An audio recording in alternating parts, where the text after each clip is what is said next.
Kia ora, ko tōku ingoa, ko Tawhiti Kunaiti. Kei te ropi mana hauora o Tararua o Ruahine au e mahi ana. Ko au te kaihautu hauora Māori ki reira. Ko Oku Iwi, ko Raukawa, ko Rangitāne, ko Ngāti Kuia, ko Ngāti Kahungunu anō hoki. Ka rongo atu au i tēnei mea te mate hinengaro, kāre hoki au mōhio kōia tērā e rangona nei e au. I tēnā i haere atu au ki te ako haha tēnei mea, te pēhinga hinengaro.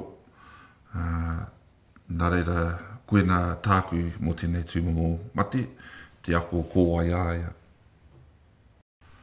Ko e tehi huarahi i whae e au, ko te whakawhitiwhiti kōrero ki tetehi, ko te pānui pukapuka, te ako mō tēnei mea te pēhinga hinengaro, me te kori i te tirana, kia ora anō ai tōku hinengaro. Kuiara era huarahi i takahia e au, kei te takahia tonutia e au i tēnei wā tonu.